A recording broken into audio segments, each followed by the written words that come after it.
Hey everybody, Jason Burmis here, and we have yet another update on the Alex Acosta tour, where he can't seem to get away from those questions about that sweetheart deal that we've been covering for some time on this channel and over at my other channels, We Are Change and Pulse Change. Now, Frederica Wilson, let me be honest, I'm not a huge fan.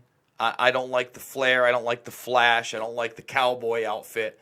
I think she said some pretty ignorant things about the Trump administration. Look, if you're gonna criticize that administration, there are plenty of legitimate ways to do so, and this is kind of one of them. And that's why we're covering this. Now, this is the second time at a separate hearing that Acosta has had to answer about the Epstein case, and of course, the majority of the mainstream media completely ignored it. After all, you were supposed to worry about Russia, and Bob Barr today. And granted, there are some things that I'll probably be covering about that tomorrow. But what should be covered is the fact, once again, we have more information about this supposed plea deal that Acosta was involved in prior to being the president's labor secretary. Now, in a previous video, a few weeks back, we showed Catherine Clark grilling Acosta, ripping him apart. I think she was rather eloquent. I think she was pointed. I think she also did get a little bit more time than Frederica Wilson. But overall, I'd say that this woman did do a bit of a better job. And Acosta, again, didn't make a lot of media. Miami Herald, who's covered this, they did a good job. They obviously covered it quite a bit. But once again, as I'm saying, you gotta find these things, okay? So Frederica Wilson now finds out, instead of him saying that a grand jury looked at the evidence and they were going to recommend no jail time, he's now saying that they were too aggressive, and that's one of the reasons they weren't going to be able to put him behind bars. So without further ado, we're going to break down this clip bit by bit and watch Acosta again have to answer for this.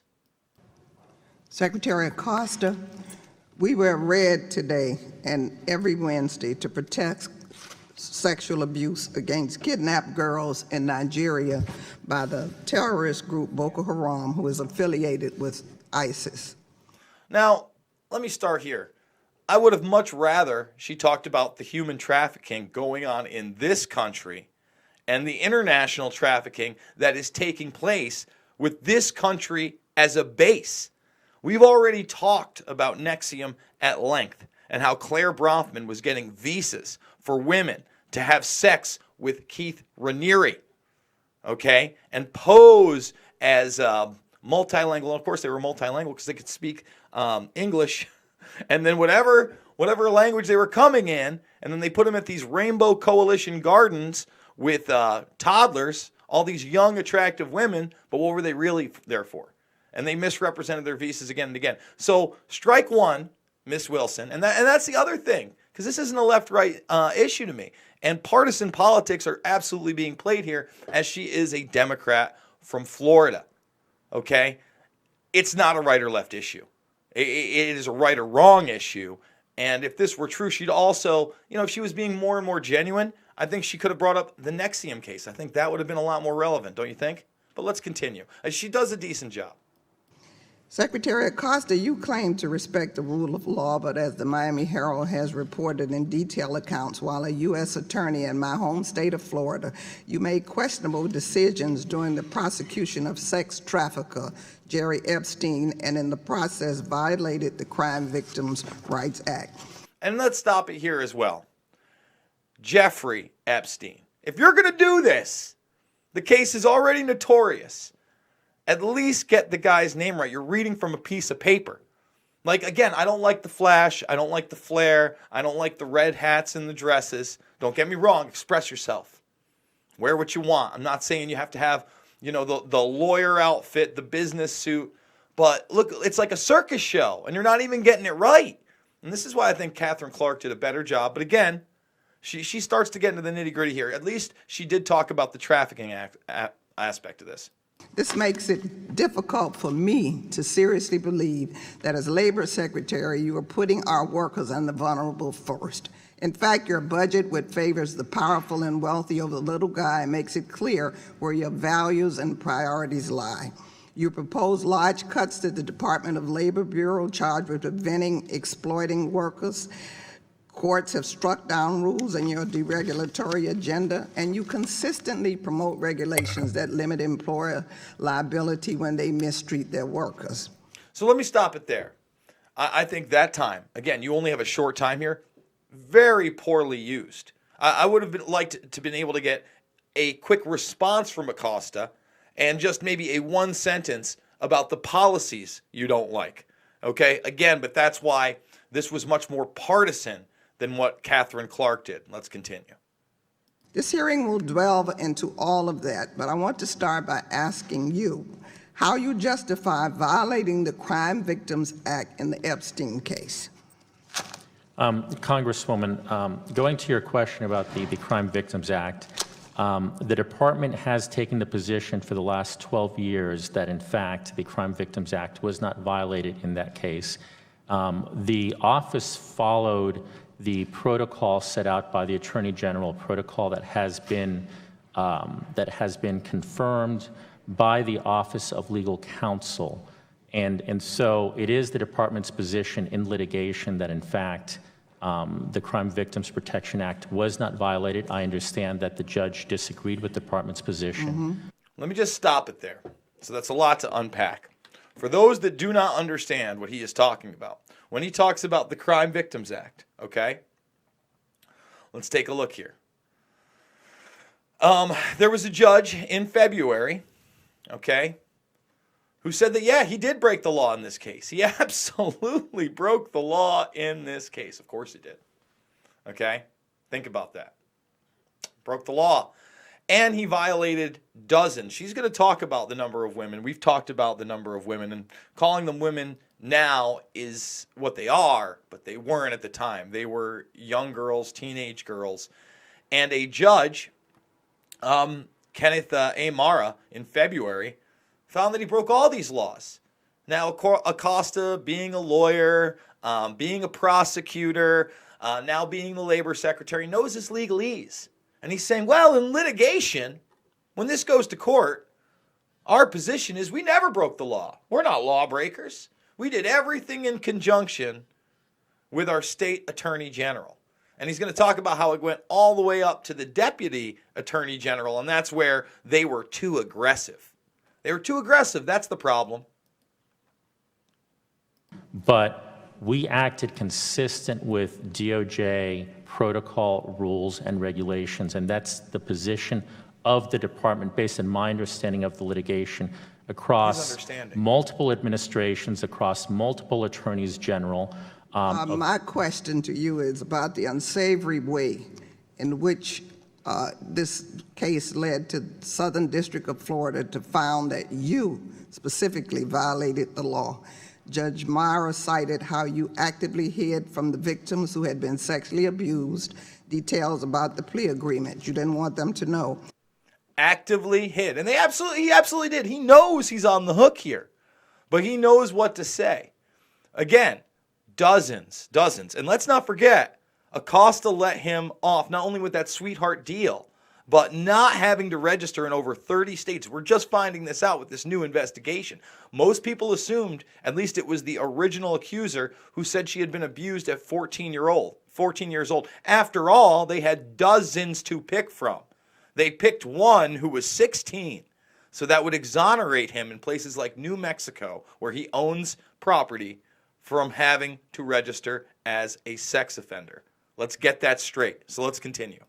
He also cited how, in blatant violation of the Crime Victims' Rights Act, you met with defense attorney Jay Lefkowitz and assured him that you would not reveal details of the plea agreement to the victims, some of whom were as young as 13. And although the prosecution was required to notify the victims of the odious deal you made before it was finalized, you sent a letter to another one of Epstein's attorneys, Ken Starr, citing that you were directing your prosecutors to not issue victim notification letters until the terrible deal was done. When faced with criticism about this case, you have hidden behind prosecutorial discretion. Prosecutorial. Again, I feel like she could have been so much more prepared for this. Again, I'm happy about the subject matter. I'm happy that she's talking about him basically colluding with Epstein's attorneys to hide the deal, the agreement, from the victims so that they could actually make this agreement, because obviously no one would have went for it. Okay? Let's make that clear. You were just part of a team, you've argued, but your actions suggest that you experienced some confusion about exactly which team you were on. Either that you just didn't care about Mr. Epstein's victims, little, young girls, which included scores of them, underage girls. Scores of them. See, this is where it gets good. Everybody's really laying this on. Problem is the media is not touching this. You know, this happened today. Where are the headlines? I look for this stuff. I hunt this stuff. I found one article on it. One. And then I went and looked on C-SPAN to see if that hearing aired there. It did not. Luckily, we live in a day and age where almost every large government agency or corporation has a YouTube page that almost immediately uploads things. And yes, this was immediately uploaded today. If not for the source material, how would you be watching this? What, does everybody read the Daily Beast every day? Come on, give me a break. You're not seeing it on CNN, MSNBC, Fox News, none of it. None of it. Because that's how the system works. That's how the game is rigged. Right, left, it doesn't exist. It's all corporate media bullshit. Whom he had molested. How else do you explain the fact that as a prosecutor charged with protecting the vulnerable, not defending the indefensible, you bent over backwards to protect the abuser? How do you do that? Congresswoman, first let me say that this matter was appealed all the way up to the Deputy Attorney General's office. The Deputy Attorney General's office, okay? And don't think that the Attorney General, the acting, didn't know either. This went all the way to the top. You were dealing with Epstein. You were dealing with former and then future presidents that knew him. Let's be honest. We all know it. Connections to both Clinton and Trump. We've discussed them at length. Hollywood actors, stars, world leaders. This went all the way to the top, Acosta. I get it. You're a lawyer. You're smart. Okay? You've been appointed as the labor secretary. You're a social climber. But you're not going to get away with this. Eventually, everything is going to come out. You've already had a judge come out against you in February. And not because we weren't doing enough, but because the contention was that we were too aggressive. The background to this case is the state attorney. I'll just end by saying that if you could so heartlessly cast aside your duty to protect the vulnerable in favor of a wealthy sex offender, I'm extremely concerned that we can expect a similar pattern of indifference in your role as labor secretary. And I want to remind you, Mr. Secretary, that your job is to protect workers and not working businesses. And I yield back. Secretary, do you want to respond? I'll just move on. Thank you. Yep, he'll just move on. So there you go. I wish that she had actually let him answer that last question, as he seemed to be moving forward on information that may not be available yet. But again, I'm glad she brought it to the forefront. I think she looks absolutely ridiculous, does herself no favors. I've heard her speak once or twice in the media. I don't endorse her policies, but at least someone's doing this. Okay, so now it's two Democrats, Catherine Clark and Frederica Wilson, to 0 Republicans. And actually, there was a third Democrat I'm not giving credit to, that also brought it up but did not go as aggressively as these two women. So again, guys, if you want real news, please support this channel. please hit the subscribe button, ring that bell, check out my other channels, We Are Change and Pulse Change, but especially this one, man. I try to go on the deep dives on the documents, bring you the raw videos, give you the news nobody else will, because I guarantee it's going to be all Bob Barr tomorrow, all Robert Mueller, all Russia. You won't even hear about this. Not any of the networks. None. Not going to be a talking point on The View or any of those daytime crap shows. So once again, share this stuff on social media. Become part of the Burmis Brigade. We're going to keep doing news like this because it actually matters. Thank you so much for joining me. We'll talk to you soon.